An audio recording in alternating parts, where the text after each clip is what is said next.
We begin with the first step this week for Florida to become the 26th state in the nation to allow permit-free concealed carry of firearms and other weapons. The bill filed in the Florida House this week would make gun purchase and ownership almost rule-free for law-abiding citizens 21 and older. The House Speaker called it removing the government permission slip, taking away background checks, fingerprinting, and any sort of firearm safety training requirements. Supporters say it restores Second Amendment rights to law-abiding citizens. Opponents say it is putting politics over public safety. We here take a partisan-free approach, and we dig into both perspectives to flesh out what to expect. And we begin right there with State Rep Brandy Fine, Republican from Brevard County, who is one of the co-sponsors of House Bill 543, Florida's current concealed carry bill. It is so good to have you aboard, Representative Fine. Great to see you again. I know you can't see us, but we can see you. I can see you, and I'm happy to be here. Oh, okay, awesome. All right, well, you know, it is this bill shouldn't be a surprise to anyone paying attention because the governor and House leadership have been telegraphing that it's coming and are very supportive. Start us out today by framing why do we need this bill? Well, 25 other states have it right now, and the fact of the matter is every state has permitless carry. They just have it for criminals. See, having gun laws don't create magic force fields that make people do things. And today, criminals carry guns without permits all over the state. All we're proposing to do is give law-abiding citizens the same rights and freedoms that criminals are doing right now. So the most opposition that we've heard covering that was since the bill was filed on Monday was the component that sort of takes out any sort of training requirement. To your point, we don't know which criminals are trained on guns or not. But that seems to be a real fear that people now can just buy guns and go out there and conceal them and use them without having any sort of proficiency training. And to require that sort of takes away the spirit of the law, but is there some compromise that can be made there? Well, I would remind people that nothing about this bill changes the permitting requirement to purchase a gun. That was something that you actually got wrong in your upfront statement. Whatever you have to do to buy a gun, that doesn't change. But carrying that gun, once you've gone through that full background check, you will not need a government permission slip for. And again, I would note that today, criminals are not required to go and get training, whatever training the left wants, in order to carry those guns. We're simply creating an even playing field, and we're standing with the rights of law-abiding citizens. Our opponents, on the other hand, unfortunately want to give criminals special rights that law-abiding citizens don't have. Well, we will be talking to one of those opponents in our next segment. I suspect that State Rep Christine Hunschofsky doesn't want to give criminals rights, but we will ask her about that for sure. I want to go back to the training component. We were at a gun range with an instructor this week. He was wearing a shirt proudly displaying his NRA affiliation. And he said he fully supports this law, but for the lack of training. He thought safety training, safe storage training was critical. What do you say to an NRA instructor who comes out with that kind of concern? Well, we encourage people to get training. Both of my boys are Boy Scouts, and they have had extensive gun training as part of what they do to become scouts. We're not against training. I think responsible gun owners should do that. But I think this gun training mantra is being used as a red herring to simply come up with excuses and barriers to, again, put law-abiding citizens at a disadvantage versus criminals that don't care about our laws. We again, just want to create a level playing field between criminals and law-abiding citizens. So let's look at that criminal aspect. There are some who say, to your point, and if we have misinformation, I am right here to correct it. So the fact that you can purchase a gun, you will still need a background check. Is that right? Yeah, Okay. There's no change proposed in the law for how you acquire a gun. Although, again, I would note that criminals buy guns without going through that process. Understood. But again, for those who are willing to follow our laws, those requirements have not changed under this bill. Understood. Okay, so part of Florida law is a lot of what really were unprecedented changes in 2018 after Marjorie Stoneman Douglas went through an utter catastrophe. You actually voted for that package of bills back then that did some really successful, in hindsight, things like the red flag laws, mental health, a lot of mental health budget backgrounding people who might not fit a gun owner profile. And then you, weeks later, wanted to take away some of the components of that bill. Has that been successful, and should Florida remain a Marjorie Stoneman Douglas Public Safety Act state?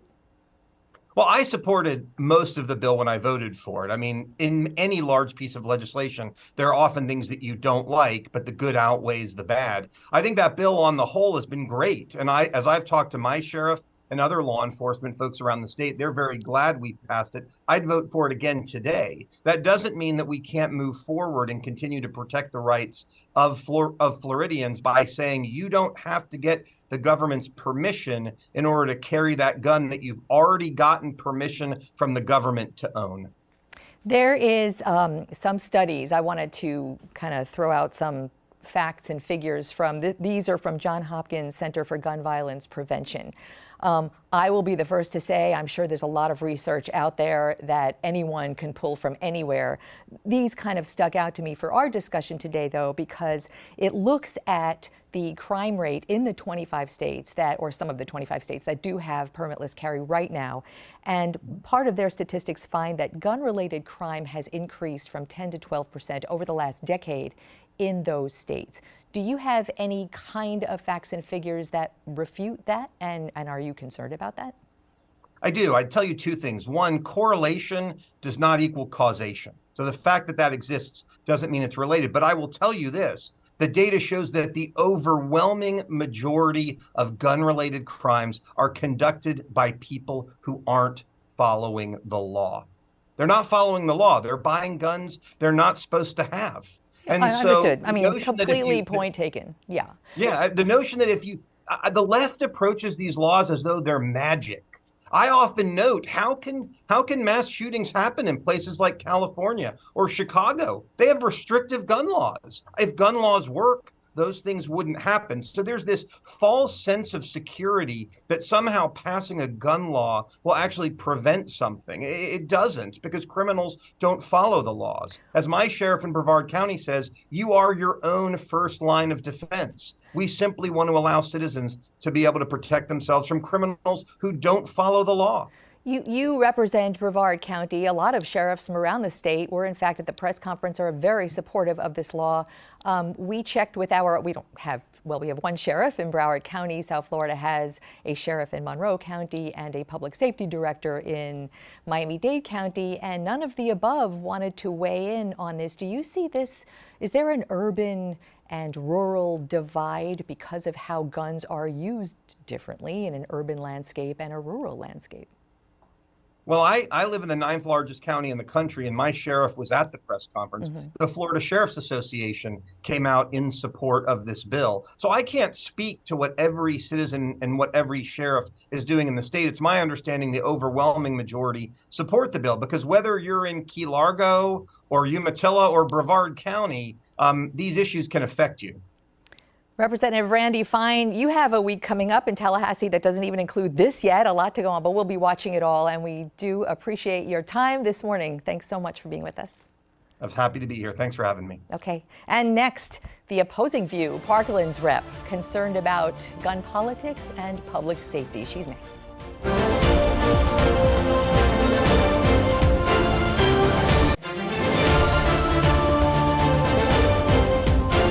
No sooner than the permitless carry bill was officially filed this week, a fast and furious backlash erupted from opponents who fear that lifting background checks and licensing and firearms training will compromise public safety.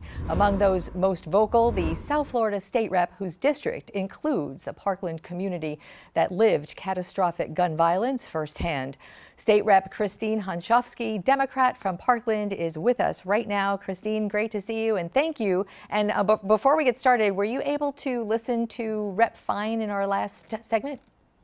I was, Glenna, and thank you so much for having me today. I appreciate it. Of course, of course. So I want to start out with something that he had said, and I want to get your reaction to. Randy Fine said that gun laws aren't some magic bullet that stops crime, that guns are dangerous because they're in the hands of criminals, and Florida would like to even the playing field. I wonder what your reaction is to that. Yeah, so a couple of things. In no way, shape, or form do I think, nor does anybody I know think, that criminals should have more rights than non-criminals. Additionally, this is just another tool in the public safety toolbox. There is no one law, there is no one policy that will eradicate gun violence. But we have many tools in the toolbox to work toward public safety, and that includes community violence intervention programs, universal background checks, red flag laws.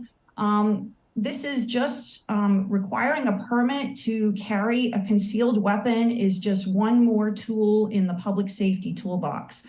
And I don't understand the logic behind removing that. In fact, when you look at data, the data overwhelmingly supports requiring permits for concealed weapons for public safety. And in fact, when the other side is asked for data, they have yet been able to produce any data saying that removing the permit and making permitless carry will in any way, shape, or form make our communities safer. So Representative Fine had made the point that background checks are still required for gun purchases. There are still laws in place for purchasing handguns. And actually, this bill does have a framework of laws as well where where a person would and would not be able to carry a concealed weapon with or without a permit.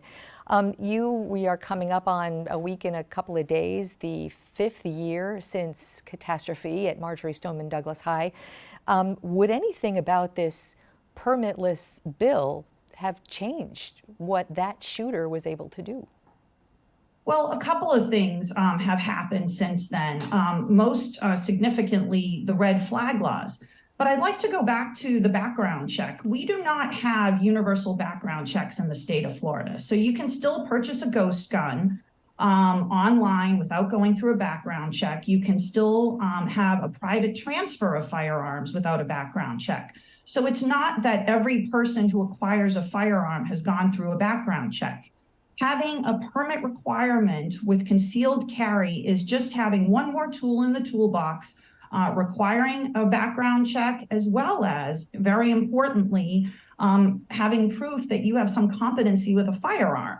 So I just want to make that very clear about the universal background checks. I would support the legislature passing a universal background check bill to make sure that everybody is required to go through a background check when they purchase a firearm in the state of Florida. And I know, listening to you this week, I know that the lack of a training component is one of the biggest concerns of opponents to this bill. And may I say, including, as I mentioned before, a couple of instructors we spoke with this week, one in particular affiliated with the National Rifle Association, who really has concerns about the lack of training component. But practically speaking, bad people with guns right now may not have that training component. So how do you see comporting any kind of safety training requirement, because it's still available and optional, of course, but a requirement, and still maintaining the spirit of a free and permitless carry? Is that even doable? No, I think we have to require the training. And listen, this whole idea of freedom and rights, there is nothing unconstitutional about requiring a permit to carry a concealed weapon. That's why we have the law on the books. So I really think we need to go back to common sense here. I have had town halls in my district. I've done pre-session surveys, reached out to my community, and not a single person has asked for this. This is not an onerous process, but it is just one more safety measure that we can have to keep our community safe. And I go back to, again, the data showing that removing the permit requirement has led in other states to increased theft of firearms and increased gun violence. A lot of the talk now, and of course the Marjory Stoneman Douglas, not only the 5-year mark, but also the Public Safety Act that has changed so much about gun law in Florida. We talk about that often. Gun violence, of course, takes many forms, and my friend who runs Parents of Murdered Children deals with that every day, and that kind of gun violence on the streets. How do you see this bill, if it becomes law, changing any of that? Would it? I think this law is going to make our communities less safe. Right now, if someone is carrying a weapon concealed, they have to show a permit saying that they've gone through a background check and that they're allowed to be carrying a concealed weapon. When you take that away, then what happens? Well, what's in the bill right now is, let me just for viewers' information, there is a component to the bill that anyone carrying a concealed weapon must have identification, must present it when asked by law enforcement, so that then law enforcement can go and do that backgrounding to see if this person is eligible, because people who are not eligible to be carrying weapons, felons, etc., still would not be. But do you see this permitless carry changing the face of violence on the streets as we know it? I definitely don't think it's going to reduce violence. I do think it will make it more difficult to keep our communities safe. I think it will increase access to firearms. As I mentioned earlier, there's data showing that when permitless carry goes into effect in states, that there's actually a rise in firearm thefts in those states.